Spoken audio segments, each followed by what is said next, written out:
जय हिंद दोस्तों, mission success happy में आप सभी का स्वागत है। फ्रेंड्स, यहाँ पे आपको प्लेटफॉर्म का बुक आया है और यह रुक्मिणी प्रकाशन के द्वारा लाया गया बुक है और वॉल्यूम 3 है। ठीक है, यह वॉल्यूम 3 है और यह जो आपको दिया गया यहाँ पे देखिए कि बिहार विद्यालय टेंथ कक्षा एवं समकक्ष स्तर की तैयारी जो आपको नोटिफिकेशन में दिया गया था उसी आधार पर यह बुक निकाला गया है। इसमें जो भी क्वेश्चन दिया गया है वह सभी आपको न्यू पैटर्न पर है और यह सभी आपको 20 सेट इसमें दिया गया है। हम इसमें आप लोग को पहला सेट इसमें कंप्लीट आज करा रहे हैं और आपको एग्ज़ाम से पहले इसको हम 20 सेट दिया गया है, इसको समाप्त कर देंगे। ठीक है, और सभी इसमें टेस्ट सीरीज के रूप में है और फुल डिस्कशन के साथ है और लगातार इसमें 100 प्रश्न है और फुल एक्सप्लेन के साथ आप लोग को हम कंप्लीट कर रहे हैं। तो आप लोग प्रतिदिन इसको देखिए और लगभग इसमें 1 सेट प्रतिदिन आपको कंप्लीट कराया जाएगा और ज़्यादा अगर कम समय बचेगा आपको तो इसमें 2 सेट प्रतिदिन हम आप लोग को कर देंगे कि आपको एग्ज़ाम से पहले इसको समाप्त हो जाएगा। तो प्रतिदिन आप लोग वीडियो इसको देखिए। तो चलिए कम समय लेते हुए स्टार्ट करते हैं और चैनल में पहली बार हैं तो सब्सक्राइब कर लीजिए और वीडियो को एक बार शेयर जरूर कीजिएगा।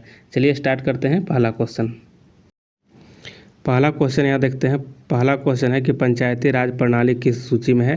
तो यह ऑप्शन आपको बी सही हो जाएगा कि यह राज्य सूची का विषय है। ठीक है, राज्य सूची का यहाँ पे 7वीं अनुसूची में 3 सूची दिया गया है जो कि संघ सूची, समवर्ती सूची और राज्य सूची का वर्णन किया गया है। ठीक है, संघ सूची में कौन कौन आते हैं तो संघ सूची में आ जाएंगे आपको सेना आता है। ठीक है, सेना जो है यह संघ सूची का विषय है और उसके बाद रक्षा, ठीक है, रक्षा, विदेश मामले, रेल हो जाएगा, रेल, डाक, ये सभी जो हो जाएगा ये सभी जो है आपको संघ सूची का विषय है। समवर्ती सूची में कौन कौन आते हैं तो समवर्ती सूची में आपको हो जाएगा यहाँ पे शिक्षा हो जाएगा। ठीक है, शिक्षा का यह जो है सबसे ज़्यादा पूछा जाता है शिक्षा वाला समवर्ती सूची में। उसके बाद हो जाता है परिवार नियोजन हो जाता है, जनसंख्या नियंत्रण होता है। ठीक है, समाचार पत्र, ये सभी जो है आपको समवर्ती सूची में है। राज्य सूची में कौन कौन आते हैं तो राज्य सूची में आपको हो जाएगा पुलिस हो जाएगा। ठीक है, पुलिस, जिला पुलिस जो होता है वह आपको राज्य सूची का विषय है। फिर उसके बाद होता है जिला अस्पताल होता है। ठीक है, अस्पताल हो जाएगा आपको, यह भी आपको राज्य सूची का विषय है। सिंचाई हो जाएगा, कृषि हो जाएगा। ठीक है, ये सभी जो है आपको राज्य सूची का विषय है, इसको याद रखिएगा। ठीक है, चलिए नेक्स्ट क्वेश्चन आगे देख लेते हैं। प्रश्न संख्या 2 है कि निम्नलिखित में से कौन सा एक व्यय भारत की संचित निधि पर भारित नहीं होता है। ठीक है, भारित नहीं होता है तो इसका सही आंसर हो जाएगा ऑप्शन आपको बी राइट हो जाएगा कि भारत के महान्यायवादी का वेतन एवं भत्ते जो है संचित निधि पर भारित नहीं होता है। और यह महान्यायवादी कितने अनुच्छेद में है तो 76 अनुच्छेद में है। ठीक है, बाकी कौन कौन भारित होता है यह संचित निधि पर तो राष्ट्रपति का वेतन होता है। ठीक है, राष्ट्रपति का वेतन हो जाएगा। उसके बाद आपको हो जाएगा उपराष्ट्रपति का हो जाएगा, सभापति का हो जाएगा, लोकसभा अध्यक्ष का हो जाएगा, उपाध्यक्ष, उच्च न्यायालय का न्यायाधीश, ठीक है, उच्चतम न्यायालय का न्यायाधीश, ये सभी जो है संचित निधि से ही पेमेंट दिया जाता है। ठीक है, और संचित निधि कितने अनुच्छेद में है तो ये हो जाएगा आपको 266 अनुच्छेद में संचित निधि का उल्लेख किया गया है। ठीक है, चलिए नेक्स्ट क्वेश्चन आगे देख लेते हैं। 3 नंबर प्रश्न है। 3 नंबर में है कि संविधान संशोधन किसके द्वारा वस्तु एवं सेवा कर लागू किया गया।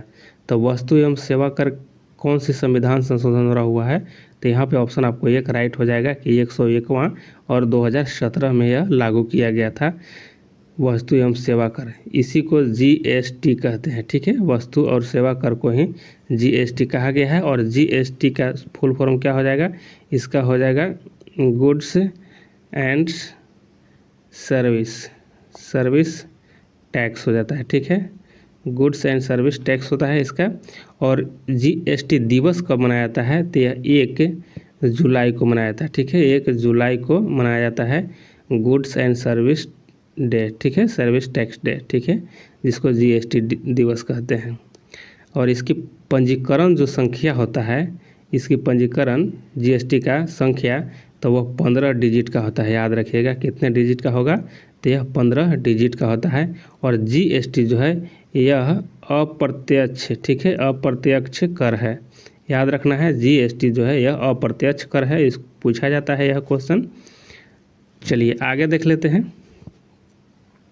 नेक्स्ट क्वेश्चन 4 नंबर प्रश्न है कि सर्वोच्च न्यायालय 5 तरह की रिट जारी करती है जिसमें से एक है। तो देखिए यहाँ जो दिया गया है चारों ऑप्शन, इसमें से कौन सा है जो रिट जारी करता है सर्वोच्च न्यायालय। तो ऑप्शन जो डी है अधिकार परीक्षा लेख, यही जारी करता है। ठीक है, 5 में से यह एक है, लेकिन बाकी यहाँ तीनों जो है ये और बी और सी ये सभी नहीं है। बाकी यहाँ डी जो है ऑप्शन में जो वह सही है। देखिए सर्वोच्च न्यायालय अनुच्छेद 32 के तहत, ठीक है, अनुच्छेद 32 के तहत 5 प्रकार का रिट जारी करता है। बंदी प्रत्यक्षीकरण होता है, एक परमादेश होता है, प्रतिषेध होता है, फिर उसके बाद उत्प्रेषण होता है और अधिकार परीक्षा होता है। ठीक है, यह 5 प्रकार का रिट जारी करता है। और यह तो 32 जो करता है यह उच्चतम न्यायालय के द्वारा किया जाता है। बाकी अगर उच्च न्यायालय द्वारा जारी किया जाएगा तो यह 226 के तहत किया जाएगा। उच्च न्यायालय के तहत, उच्च न्यायालय 226 के तहत रिट जारी करता है। चलिए नेक्स्ट क्वेश्चन आगे देख लेते हैं। 5 नंबर क्वेश्चन है कि भारतीय संविधान का अनुच्छेद 149 डैश से संबंधित है। 149 किससे संबंधित है। तो यहाँ पे सही आंसर हो जाएगा, ऑप्शन आपको एक हो जाएगा कि भारत के नियंत्रण एवं महालेखा परीक्षक के कर्तव्य एवं शक्ति से संबंधित है। ठीक है, ऑप्शन आपको एक राइट आंसर हो जाएगा। देखिए नियंत्रण एवं महालेखा परीक्षक कितने अनुच्छेद में है, तो यह हो जाएगा 148 अनुच्छेद में इसका वर्णन किया गया है। अभी वर्तमान में नियंत्रण एवं महालेखा परीक्षक कौन है, तो अभी वर्तमान में गिरीश चंद्र मुर्मू है। ठीक है, गिरीश चंद्र मुर्मू है। ठीक है, याद रखिएगा मुर्मू है। ये सभी बात को याद रखना है। और एक बात और समझ लीजिए कि इसकी कार्यकाल कितनी होती है, नियंत्रण एवं महालेखा परीक्षक, अगर इसको शॉर्ट में कैग कहा जाता है। ठीक है, कैग कहा जाता है। और कैग की इसकी कार्यकाल कितने होते हैं, तो 6 वर्ष का होता है। ठीक, 6 वर्ष। और अधिकतम अगर इसकी देखा जाए तो अधिकतम उम्र 65 वर्ष तक यह कार्य कर सकते हैं। और समय कार्यकाल की बात किया जाए तो 6 साल तक यह काम करते हैं। इसकी नियुक्ति राष्ट्रपति के द्वारा ही किया जाता है। ठीक है, इसकी नियुक्ति राष्ट्रपति के द्वारा ही किया जाता है। और भारत के प्रथम नियंत्रण एवं महालेखा परीक्षक कौन थे, तो वह थे बी नरहरि राव। ठीक है, बी नरहरि राव थे। ठीक है, बी नरहरि राव थे, याद रखिएगा, प्रथम यह नियंत्रण एवं महालेखा परीक्षक थे। चलिए नेक्स्ट क्वेश्चन आगे देख लेते हैं। 6 नंबर प्रश्न 6 नंबर में है कि डेबिट कार्ड और क्रेडिट कार्ड में अंतर क्या है। डेबिट कार्ड और क्रेडिट कार्ड में अंतर क्या है, तो इसका सही आंसर हो जाएगा, ऑप्शन आपको डी हो जाएगा कि डेबिट कार्ड से सीधे बैंक के खाते से पैसा निकाले जाते हैं, जबकि क्रेडिट कार्ड से एक निश्चित सीमा तक ऋण लिया जा सकता है। यह आपको सही इसका आंसर हो जाएगा डी वाला। ठीक है, डी वाला। देखिए क्रेडिट कार्ड जैसे कि हो गया कि आपको जैसे एटीएम होता है। ठीक है, एटीएम, और यह बैंक के द्वारा ही जारी किया जाता है। और डेबिट कार्ड में 16 डिजिट होता है। ठीक है, 16 डिजिट का अंक होता है। और डेबिट कार्ड मूल रूप से बैंक द्वारा जारी किया जाता है, जिसे हम लोग एटीएम कहते हैं। ठीक है, एटीएम। और एटीएम का फुल फॉर्म क्या होता है, ऑटोमेटेड टेलर मशीन होता है। ठीक है, ऑटोमेटेड टेलर मशीन होता है इसका फुल फॉर्म। ठीक है, इस बात को भी याद रखना है। और क्रेडिट कार्ड को देखिए सबसे पहले किसानों को ऋण प्रदान करने के लिए क्रेडिट कार्ड यानी KCC यह योजना जो आया था, यह 1998 में यह योजना शुरू किया गया था। ठीक है, इसको भी याद रखना है।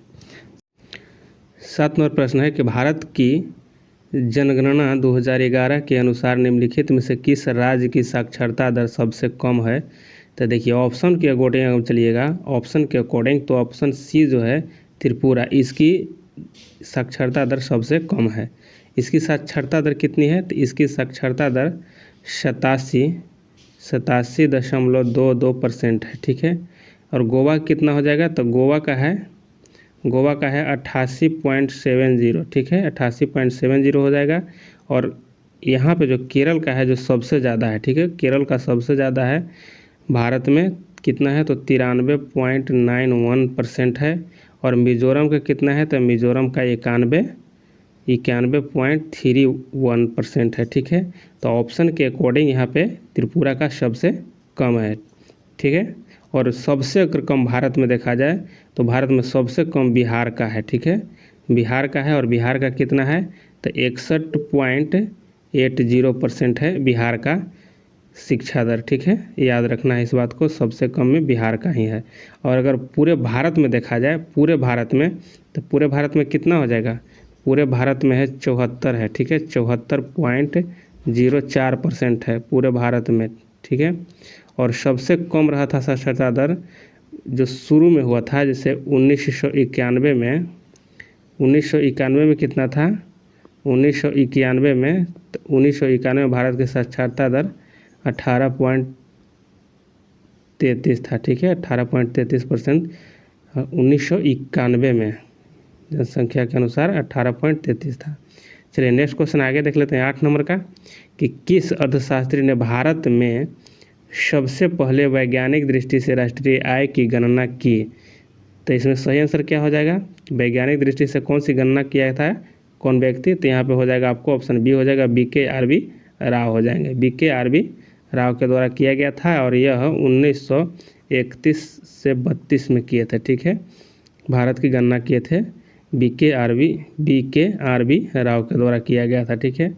और अगर पूछा आपसे जाए कि भारत के आज़ादी के समय, आज़ादी के बाद कौन है, तो आज़ादी के बाद कौन अर्थशास्त्री हैं जो आय का गणना किए थे, अनुमान लगाए थे, तो हो जाएंगे वो PC महालनोबिस हो जाएंगे, ठीक है, महालनोबिस, ठीक है, PC महालनोबिस हो जाएंगे, जो कि आज़ादी के बाद राष्ट्रीय आय का गणना किए थे। और यह कब किए थे, तो 1949 में, ठीक है, 1949 में किए थे। और सांख्यिकी देखिए, इनको भारत में सांख्यिकी के जनक भी कहा जाता है, ठीक है, सांख्यिकी के जनक भी कहा जाता है इन्हीं को, PC महालनोबिस को। और आपको इस बात को जान लेना चाहिए कि PC महालनोबिस के जन्म दिवस के जो हुआ था 29 जून, ठीक है, इनकी जन्म PC महालनोबिस का हुआ था 29 जून, और इसी दिन को राष्ट्रीय सांख्यिकी दिवस मनाया जाता है, ठीक है, 29 जून को ही। चलिए नेक्स्ट क्वेश्चन आगे देखते हैं। 9 नंबर प्रश्न है कि भारत की जनगणना 2011 के अनुसार किस राज्य या केंद्र शासित प्रदेश में लिंगानुपात सबसे कम है।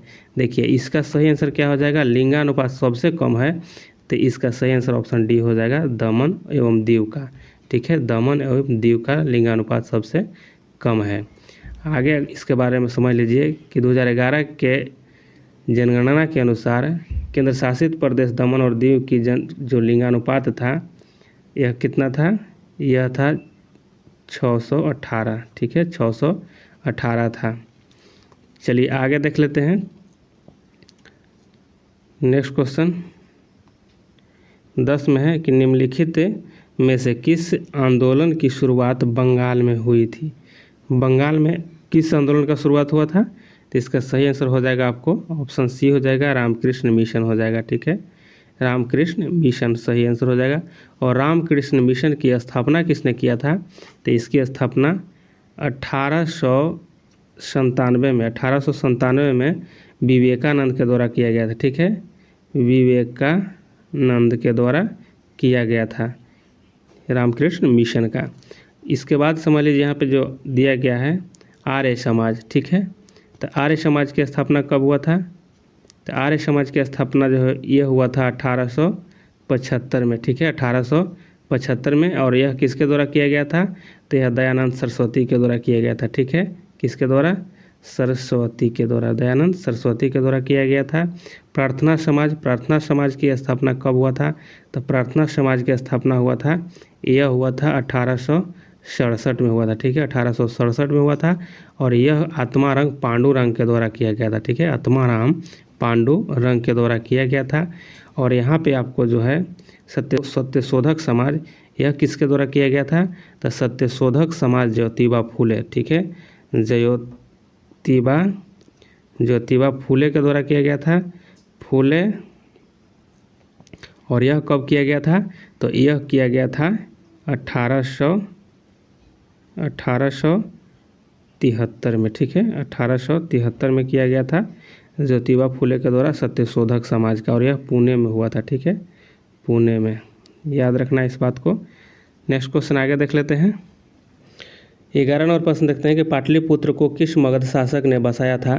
तो इसका सही आंसर क्या हो जाएगा, ऑप्शन आपको एक राइट हो जाएगा, उदयन के द्वारा बसाया गया था। ठीक है, उदयन किसका पुत्र था, तो उदयन जो था यह अजातशत्रु का पुत्र था। ठीक है, अजातशत्रु का पुत्र था। और अजातशत्रु किसका पुत्र था, तो अजातशत्रु जो था यह बिंबिसार का था। ठीक है, बिंबिसार का। और बिंबिसार जो था यह हर्यक वंश का संस्थापक था। ठीक है, हर्यक वंश का संस्थापक कौन था, बिंबिसार। और बिंबिसार का पुत्र अजातशत्रु था, अजातशत्रु का पुत्र यह उदयन था। ठीक है, और यह सभी ने अपने अपने पिता को मार करके अपने गद्दी पर बैठा था। ठीक है, इसीलिए इसको कहा जाता है पितृहंता वंश भी कहा जाता है। ठीक है, पितृहंता वंश किसे कहता है, नहीं पिता को हत्या करने वाला वंश, तो यह है आपको हर्यक वंश को ही कहा जाता है। ठीक है, सबसे अंतिम हर्यक वंश का शासक कौन था, तो सबसे अंतिम था वह था नागदशक था। ठीक है, नागदशक। ठीक है, नागदशक था। और इसकी हत्या किसने किया था, इसकी हत्या शिशुनाग ने किया था। ठीक है, शिशुनाग। ठीक है, शिशुनाग। ठीक है, शिशुनाग के द्वारा हत्या कर दिया गया था नागदशक को। और उसके बाद जब ये हत्या कर दिया था तो मगध का जो दूसरा जो बना था वंश, दूसरा वंश आ गया था यह शिशुनाग वंश। ठीक है, शिशुनाग वंश। और इन्होंने अपनी राजधानी कहाँ ले गया था, तो इन्होंने वैशाली लेकर चला गया था राजधानी को। ठीक है, वैशाली राजधानी को लेकर चला गया था कौन, शिशुनाग। नेक्स्ट क्वेश्चन आगे देख लेते हैं। 12 नंबर प्रश्न है कि आधुनिक भारत के इतिहास में सहायक संधि की शुरुआत किसने की। ठीक है, सहायक संधि की शुरुआत किसके द्वारा किया गया था, तो ऑप्शन आपको यहाँ पे सी हो जाएगा, लॉर्ड वेलेस्ली के द्वारा सहायक संधि शुरुआत किया गया था। ठीक है, और यह देखिए सहायक संधि पर हैदराबाद का निज़ाम जो था वह सबसे पहले 1798 ईस्वी में पहली बार सहायक संधि स्वीकार किया था। कौन किया था, तो यह हैदराबाद के सबसे पहले निज़ाम था वह 1798 में सहायक संधि स्वीकार किया था। उसके बाद देखिए हैदराबाद के बाद फिर मैसूर था, उसके बाद तंजौर था। ठीक है, तंजौर। फिर उसके बाद अवध था। ठीक है, अवध था, ये सभी जो है, और अवध के बाद मराठा था। ठीक है, मराठा। ये सभी जो है क्रम में याद रखिएगा, यह जो है सभी सहायक संधि को स्वीकार किया था। नेक्स्ट क्वेश्चन आगे देख लेते हैं। यहाँ पे है 13 नंबर प्रश्न है कि सप्तवर्षीय युद्ध किन दो देशों के बीच हुआ था। देखिए सप्तवर्षीय युद्ध जो हुआ था यह ऑप्शन आपको डी हो जाए, इंग्लैंड और फ्रांस के बीच हुआ था। और यह जो युद्ध लड़ा गया था यह 1756 से लेकर के 1763 तक यह युद्ध हुआ था। ठीक है, इसीलिए इसको सप्तवर्षीय युद्ध कहा गया है। ठीक है, नेक्स्ट क्वेश्चन आगे देख लेते हैं। यहाँ पे 14 नंबर है, और 14 नंबर में यहाँ पे देखिए कि यह रीजनिंग है। ठीक है, और यह सिटिंग अरेंजमेंट रीजनिंग है। तो इसका आंसर हम डायरेक्ट बता देते हैं, इसका आंसर आपको ऑप्शन 1 हो जाएगा। इसको सिटिंग अरेंजमेंट कर लीजिएगा, जैसे इस तरह से किया गया है। ठीक है, सभी आमने सामने बैठे गए हैं। ठीक है, सभी को आमने सामने बैठाइएगा इस तरह से। जैसे मान लीजिए यहाँ रंजन है। ठीक है, रंजन। यहाँ पे हो जाएगा आपको गुंजन। यहाँ पे जो बताया गया वो हम बताते हैं आपको। यहाँ पे यश है, और यहाँ पे आपको परी है। ठीक है, यहाँ पे चारू, और यहाँ पे हो जाएगा ऋतु। ठीक है, इस तरह से यहाँ पे बैठाया गया है। और इसी के बारे में जो लास्ट में दिया गया है कि परी के दाईं ओर से दूसरे स्थान पर कौन है। तो यहाँ परी है, तो परी करा के दाईं और दूसरे स्थान पर कौन है, तो यहाँ 1 हो गया, यहाँ 2 गुंजन हो जाएगा। ठीक है, इसीलिए यहाँ पर आपका आंसर ऑप्शन ये हो जाएगा, गुंजन हो जाएगा। नेक्स्ट क्वेश्चन आगे यहाँ पे है 15 नंबर, और इसमें अगर इसको गिनिएगा अच्छा से तो इसमें आयतों की संख्या कितनी हो जाएगी, तो इसमें आयतों की संख्या आपको ऑप्शन बी यानी कि 9 आयत हो जाएगा। सभी को गिनिएगा तो। ठीक है, 1 2 3 4 5 हो जाएगा, और यहाँ से 1 हो जाएगा, ये 6 हो जाएगा, फिर यहाँ से 1 हो जाएगा, यह 7 हो जाएगा, फिर यहाँ से 1 ये 8 हो जाएगा, ये एक बड़ा वाला 1 9 हो जाएगा। ठीक है, तो इसका जो आंसर हो जाएगा ऑप्शन बी हो जाएगा। नेक्स्ट क्वेश्चन आगे यहाँ पे देख लेते हैं। 16 का है, और 16 को इसको अच्छे से जब देखिएगा तो यहाँ क्या किया गया है, यहाँ देखिए यहाँ गुना कर दिया गया। ठीक है, तो 6 और 4 को गुना किया है, तो 6 चौको 24, 24 में 5 यहाँ जोड़ा गया तो कितना हो गया, 29 हो गया है। उसी तरह से 8 5 40, 40 में यहाँ 8 यहाँ पे हो जाएगा, 8 जोड़िएगा तो 48 यहाँ पे हो जाएगा। तो इसका आंसर ऑप्शन डी हो जाएगा। चलिए नेक्स्ट क्वेश्चन आगे देख लेते हैं। 17 से यहाँ पे अंग्रेजी है, और इसको आप लोग पढ़ लीजिएगा, और इसको पढ़ के आप लोग हम यहाँ पे डायरेक्ट आंसर बता दे रहे हैं। 17 का आंसर ऑप्शन डी हो जाएगा 18, और 18 का आंसर आपको यहाँ पे आपको साइनोनिम इसको बताना है एलिगेंट का, तो इसका आंसर आपको सी हो जाएगा, ठीक है, ग्रेसफुल हो जाएगा। नेक्स्ट क्वेश्चन आगे देख लेते हैं 19 नंबर का। 19 नंबर है और इसका आंसर आपको हो जाएगा ऑप्शन बी हो जाएगा, ठीक है। 20 नंबर यहाँ पे है और 20 नंबर का आंसर हो जाएगा आपको ऑप्शन ए हो जाएगा। आप लोग इसको देख लीजिएगा एक नज़र से।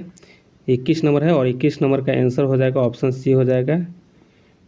यहाँ पे आपको ये भी आपको एंटोनिम है और एंटोनिम बताना है एनरिच का, ठीक है।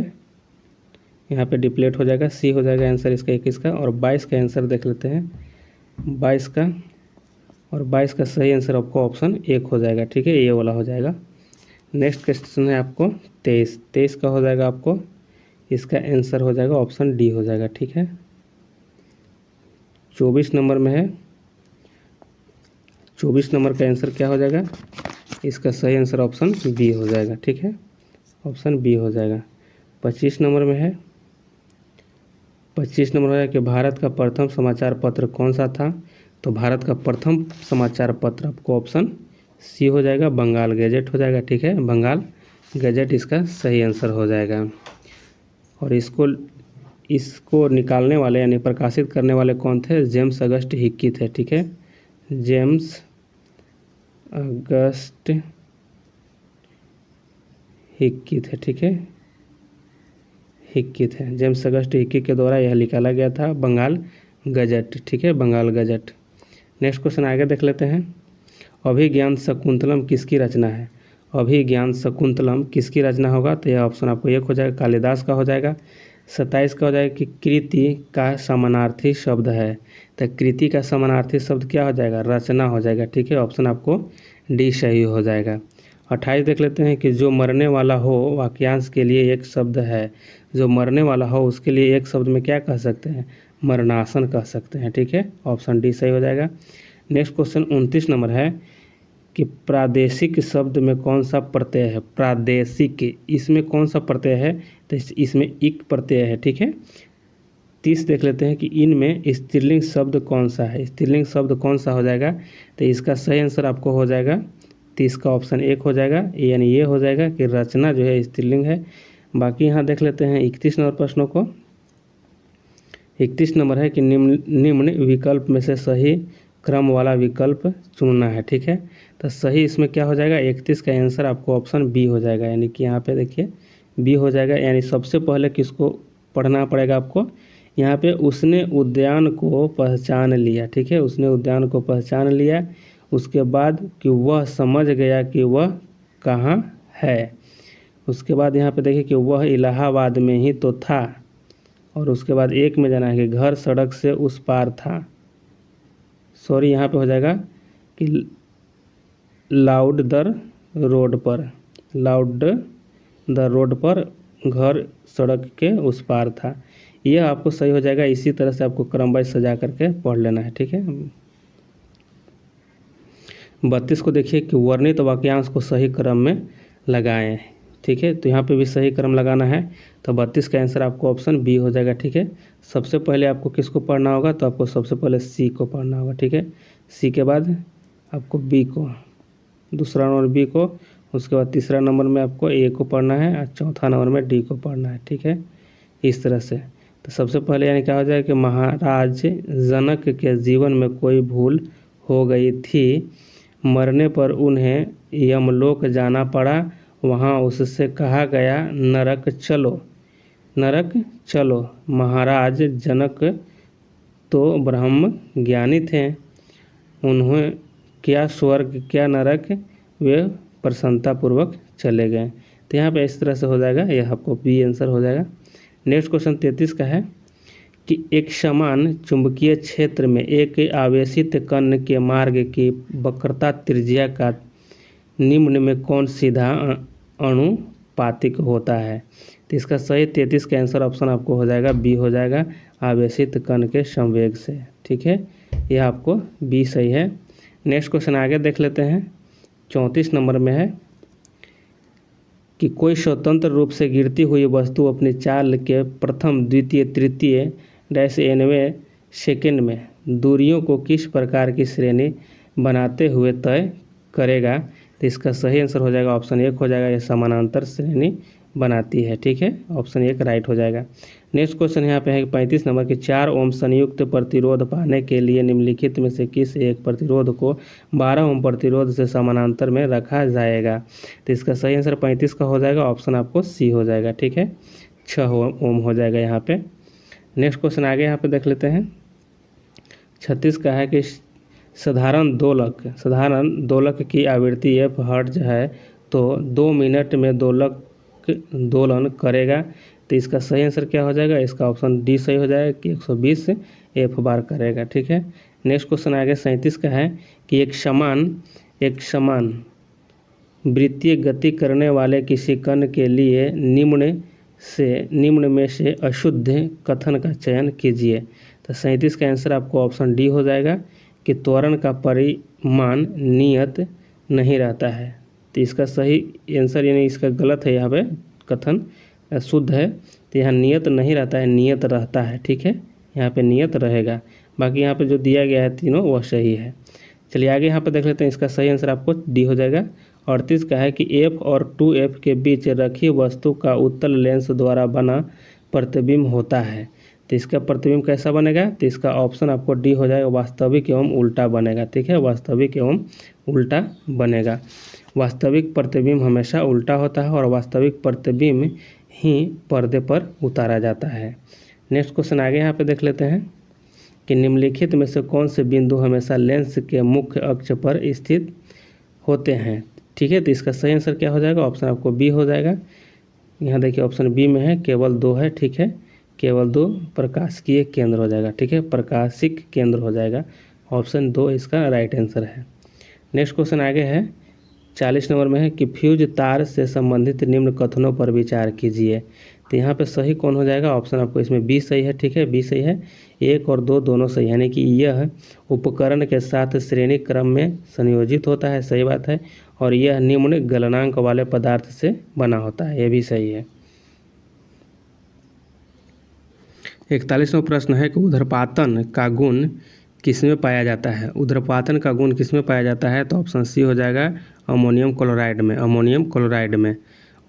42वां प्रश्न है कि निम्नलिखित में कौन सिंधु सभ्यता के स्थल नहीं है। तो ऑप्शन डी जो है यह नहीं है, कि लंग नाज जो है यह नहीं है, बाकी राखी गढ़ी काली बंगा और लोथल ये सभी जो है आपको सिंधु सभ्यता का स्थल है। ठीक है, चलिए नेक्स्ट क्वेश्चन 43 देखते हैं कि निम्नलिखित में से कौन सी जोड़ी सही है। तो इसका देखना है कौन सा जोड़ा सही है। तो 43 का ऑप्शन आपको एक चेम्सफोर्ड और रॉलेट एक्ट से संबंधित है, यह जोड़ा सही है। बाकी लॉर्ड रीडिंग जो है दिल्ली दरबार, यह गलत है। बाकी यहाँ वेलिंगटन दिया गया है, प्रिंस ऑफ वेल्स का भारत आगमन, ये भी गलत है, और लॉर्ड हार्डिंग दूसरा गोलमेज सम्मेलन, ये भी गलत है। ठीक है, जो भी इसमें दिया गया है सभी गलत है।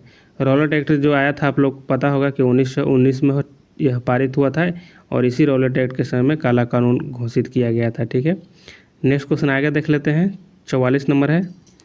44 नंबर में हो जाएगा कि 15 अगस्त 1947 को भारत के पहले प्रधानमंत्री जवाहरलाल नेहरू ने दिल्ली में लाल किले के डैश के ऊपर भारतीय राष्ट्रीय ध्वज फहराया। तो यहाँ पे देखिए 44 का सही आंसर ऑप्शन डी होगा, लाहौरी गेट। ठीक है, लाहौरी गेट पर फहराया था। ठीक है, लाहौरी गेट यहाँ पे हो जाएगा। 45 को हो जाएगा कि भारत की सबसे तेज़ गति से चलने वाली ट्रेनों में से एक गतिमान एक्सप्रेस किस वर्ष चलाई गई थी। गतिमान एक्सप्रेस कब चला था, तो यह देखिए इसका सही आंसर 45 का ऑप्शन बी हो जाएगा, 16 में चला था। लेकिन अभी सभी से तेज़ चलने वाला कौन सा ट्रेन है, तो अब अभी जो है चलने वाला सबसे तेज़ तो वह वंदे भारत है। ठीक है, वंदे भारत जो ट्रेन है यह सबसे अभी तेज़ चलने वाली ट्रेन हो गई है।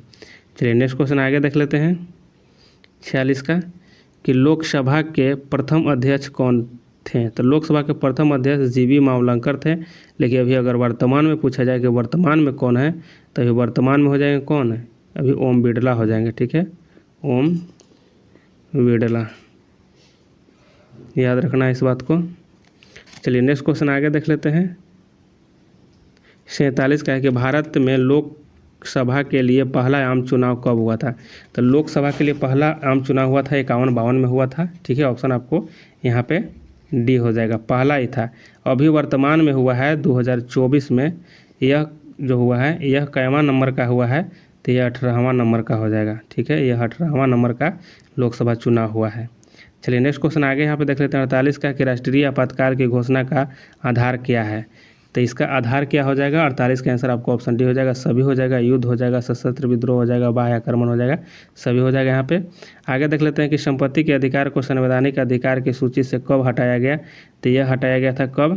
तो इसका सही आंसर हो जाएगा आपको ऑप्शन बी हो जाएगा। ठीक है, 1978 में हटाया गया था। ठीक है, 1978 में हटाया गया था और 44वां संविधान संशोधन हो जाएगा। ठीक है, 44वां संविधान संशोधन के तहत इसको हटा दिया गया था और इसको 300 अनुच्छेद 300 के ए में जाकर के कानूनी अधिकार कर दिया गया है संपत्ति के अधिकार को। नेक्स्ट क्वेश्चन आगे देख लेते हैं। 50 में है कि राज्य और केंद्र के बीच सत्ता विभाजन के लिए संविधान की सूची नहीं है। ठीक है, संविधान की सूची नहीं है। तो इसका सही कौन सा हो जाएगा। 50 का आंसर ऑप्शन 1 हो जाएगा कि परवर्ती सूची। ठीक है, परवर्ती सूची नहीं है। ठीक, यहाँ पे ऑप्शन आपको 1 हो जाएगा। 51 का है कि गरीबी के माप की कौन सी सामान्य विधि प्रयोग में लाई जाती है। तो इसका सही आंसर क्या हो जाएगा। ऑप्शन आपको 1 हो जाएगा आय। ठीक है, आय जो है, आय से ही गरीबी की माप की जाती है। नेक्स्ट क्वेश्चन आगे यहाँ पे देख लेते हैं। 52 नंबर में है कि अर्थव्यवस्था में व्यावसायिक बैंकों की मुख्य भूमिका क्या है। तो व्यावसायिक बैंकों की मुख्य भूमिका क्या हो जाएगा। ऑप्शन सी हो जाएगा कि आर्थिक वृद्धि और विकास को बढ़ावा देना। नेक्स्ट क्वेश्चन है कि बचत खाते का उद्देश्य क्या है। बचत खाते का उद्देश्य क्या हो जाएगा। ऑप्शन आपको 1 हो जाएगा कि जमा पर ब्याज अर्जित करना। ठीक है, जमा पर ब्याज अर्जित करना। 54 का हो जाएगा कि निम्नलिखित स्थानों को उद्योगों से मिलाइए तथा नीचे दिए गए कूट की सहायता से सही उत्तर का चयन कीजिए। स्थान दिया गया है और उद्योग दिया गया है, इसको सही मिलान करना है। ठीक है, तो इसका सही आंसर क्या हो जाएगा। इसका सही अगर मिलान करिएगा तो इसका सही आंसर आपको ऑप्शन यहाँ पे डी हो जाएगा। ठीक है, डी हो जाएगा, यानी बंगलुरु कहाँ जाके मिलेगा। तो बंगलुरु जाकर के मिलेगा आपको ऑप्शन 3 में। ठीक है, वायुयान से, यह वायुयान उद्योग हो जाएगा। कोरबा, कोरबा जो है यह क्या है। तो यह कोरबा जो है एल्युमिनियम हो जाएगा। ठीक है, यह कोरबा जो है एल्युमिनियम से है। जमशेदपुर जो है, जमशेदपुर यह लौह इस्पात है। ठीक है, ऑप्शन 1 में जाएगा। और मलाजखंड यह जो है आपको तांबा से हो जाएगा। ठीक, नेक्स्ट क्वेश्चन आगे यहाँ पे देख लेते हैं। देखिए अब यहाँ पे मैथ है, इसका PDF आप लोग को टेलीग्राम पे दे दिया गया है और वहाँ पे जाकर के आप लोग देख लीजिएगा। यहाँ पे आप लोग को डायरेक्ट हम आंसर बता दे रहे हैं। अगर बनाना चाहे तो आप लोग इसको वीडियो रोक करके बना लीजिएगा। 55 का आंसर आपको ऑप्शन सी हो जाएगा। 56 का आंसर आपको ऑप्शन सी हो जाएगा। 57 का आंसर आपको ऑप्शन बी हो जाएगा।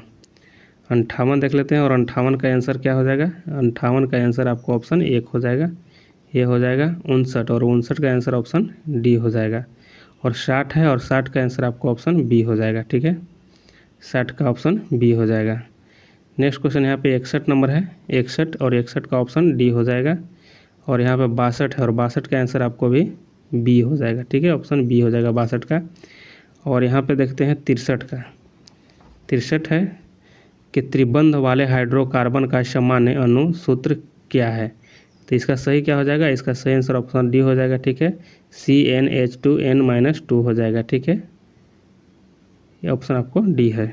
64 को देख लेते हैं कि निम्न में किसमें प्रत्येक कार्बन परमाणु 4 अन्य कार्बन परमाणुओं से बंधे होते हैं जो एक की दृढ़ त्रिआयामी संरचना का निर्माण करते हैं। तो इसका सही आंसर हो जाएगा ऑप्शन 1 हो जाएगा डायमंड। ठीक है, इसका सही राइट आंसर डायमंड हो जाएगा। हीरा कार्बन का क्रिस्टलीय अपरूप होता है, ये भी जान लीजिए आप लोग। हीरा जो है, हीरा कार्बन का क्रिस्टलीय अपरूप होता है। इसका प्राकृतिक स्रोत किम्बरलाइट पत्थर है। काले हीरे को बोर्ट कहते भी हैं। ठीक है, बोर्ट कहा जाता है। इसका पूर्णांक 2.417 होता है।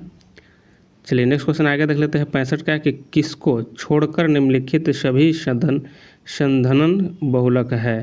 तो किसको छोड़कर सभी संघनन बहुलक हैं। तो देखिए यहाँ पे हो जाएगा आपको ऑप्शन डी हो जाएगा। 65 का ऑप्शन डी हो जाएगा कि पॉलीकार्बोनेट को छोड़ करके सभी जो है संघनन बहुलक हो जाएंगे। ठीक है, इसको छोड़ करके। नेक्स्ट क्वेश्चन आगे देख लेते हैं। 66 का है कि उप सहसंयोजकता में निम्न में क्या होता है।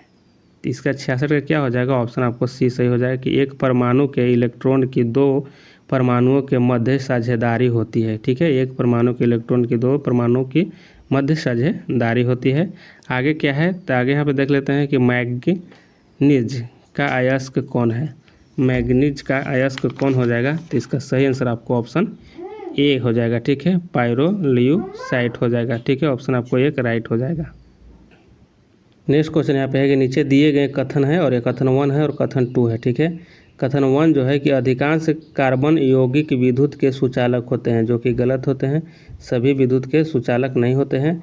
दूसरा में है कि कार्बन यौगिक के अणुओं के बीच आकर्षण बल अधिक प्रबल नहीं होता है, यह सही है। ठीक है, तो ऑप्शन यहाँ पे आपको बी सही हो जाएगा। कथन 2 सत्य है और कथन 1 असत्य है। ऑप्शन 2 बी राइट हो जाएगा यहाँ पे। नेक्स्ट क्वेश्चन यहाँ पे है कि द्विस्थापित अभिक्रियाओं के बारे में निम्नलिखित में से कौन सा कथन सही है। तो इसका सही आंसर ऑप्शन आपको बी हो जाएगा कि दो अभिकारकों के बीच आयनों का विनिमय हो जाएगा। ऑप्शन आपको यहाँ पे बी सही है। नेक्स्ट क्वेश्चन यहाँ पे है 70 का है। 70 का है यहाँ पे है कि यह पाया गया है कि किसी कांच के प्रिज्म द्वारा श्वेत प्रकाश के वर्ण विक्षेपण के दौरान कोई रंग घटक जितना अधिक मुड़ता है उस रंग घटक के लिए कांच का अपवर्तनांक उतना ही अधिक होता है। तो इसका सही आंसर आपको 70 का ऑप्शन आपको एक राइट हो जाएगा। ठीक है, चलिए नेक्स्ट क्वेश्चन आगे देख लेते हैं। 71 का कि विभिन्न प्रकार के अस्थायी ऊतकों के निर्माण के लिए किस ऊतक की कोशिकाओं को अलग किया जाता है। तो 71 का सही आंसर ऑप्शन आपको सी हो जाएगा, मेरिस्टेमेटिक हो जाएगा। ऑप्शन आपको सी राइट हो जाएगा। 72 कर्क रेखा भारत के कुल कितने राज्यों से होकर के गुजरती है। तो यह 8 राज्यों से होकर के गुजरती है। कितने राज्यों से होकर गुजरती है, 8 राज्यों से होकर के गुजरती है। वह राज्य कौन कौन से हो जाएंगे, तो राजस्थान, गुजरात, मध्य प्रदेश, छत्तीसगढ़, झारखंड, पश्चिम बंगाल, त्रिपुरा, मिजोरम, यह हो जाएगा सही आंसर। ठीक है, नेक्स्ट क्वेश्चन आगे देख लेते हैं। चिपको आंदोलन किस राज्य से संबंधित है, तो ये आपको उत्तराखंड से हो जाएगा। और इसकी अगर नेता की बात की जाए चिपको आंदोलन के, तो सुंदरलाल बहुगुणा हो जाएंगे। नेक्स्ट क्वेश्चन है कि भारत की राष्ट्रीय जलीय जीव कौन है। तो जलीय जीव यहाँ पे आपको ऑप्शन डी हो जाएगा, डॉल्फिन है। ठीक है, जलीय जीव कौन हो जाएगा, तो जलीय जीव आपको डॉल्फिन हो जाएगा। और यह 5 अक्टूबर 2009 को राष्ट्रीय जलीय जीव घोषित किया गया था, 2009 को। नेक्स्ट क्वेश्चन देखते हैं। 75 में है कि म्यांमार के साथ भारत के किन राज्यों की सीमा मिलती है। म्यांमार के साथ भारत का कौन कौन से राज्य की सीमा मिलती है। तो ऑप्शन आपको एक हो जाएगा, अरुणाचल प्रदेश, नागालैंड, मणिपुर और मिजोरम, यह जो है कि म्यांमार के साथ सीमा बनाती है। ठीक है, नेक्स्ट क्वेश्चन आगे देख लेते हैं कि ऑपरेशन फ्लड किस क्षेत्र से जुड़ा हुआ है। ऑपरेशन फ्लड जो है किस क्षेत्र से जुड़ा हुआ है, तो यह ऑप्शन आपको डी हो जाएगा।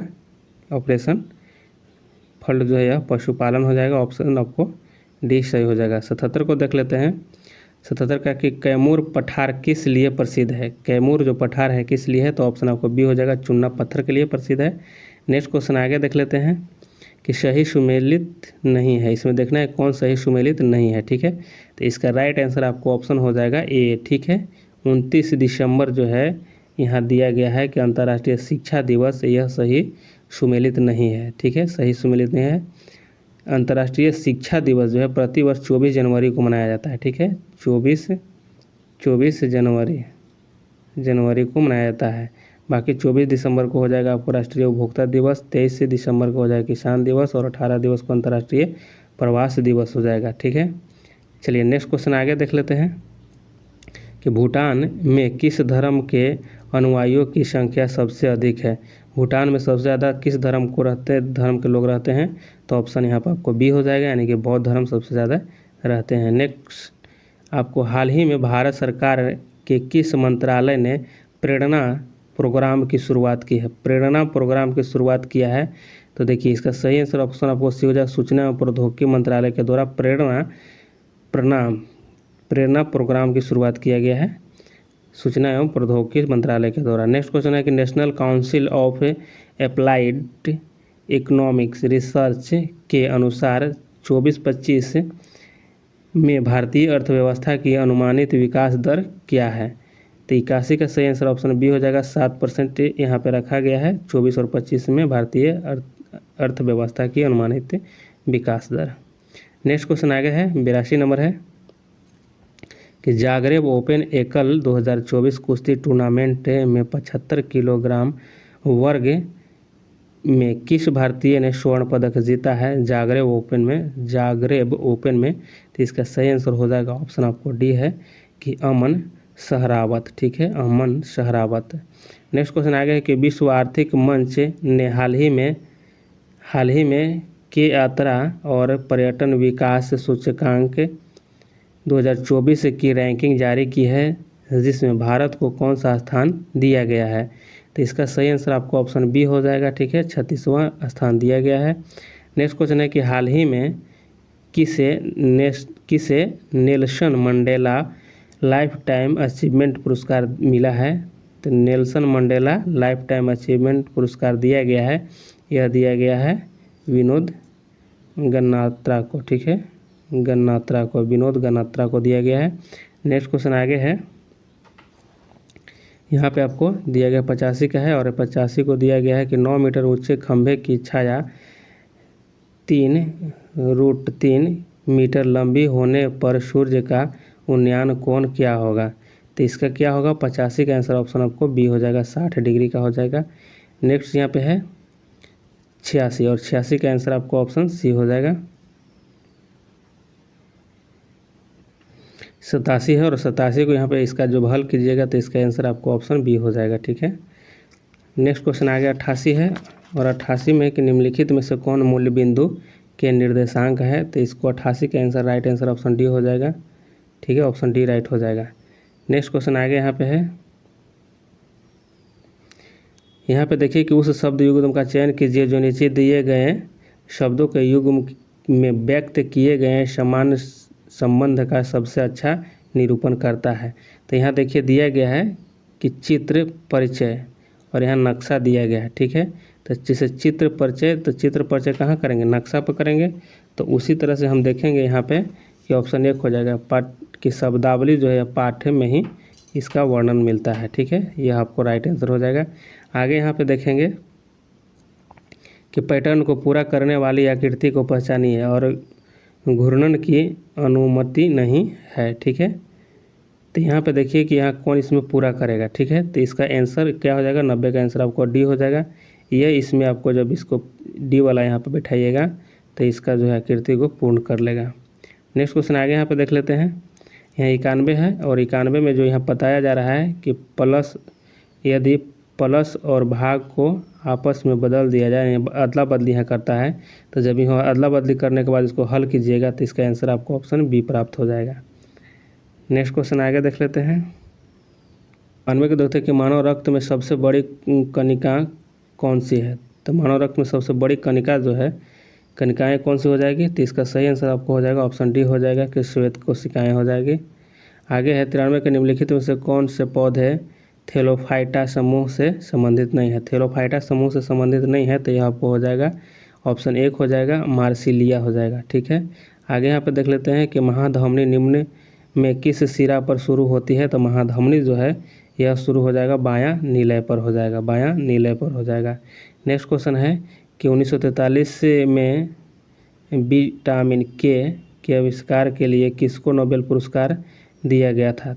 तो 1943 में नोबेल पुरस्कार विटामिन के लिए किसको दिया गया था। तो इसका सही आंसर ऑप्शन बी हो जाएगा, डोइजी एंड डैम हो जाएगा। ठीक है, डोइजी एंड डैम को दिया गया था, ऑप्शन बी राइट हो जाएगा।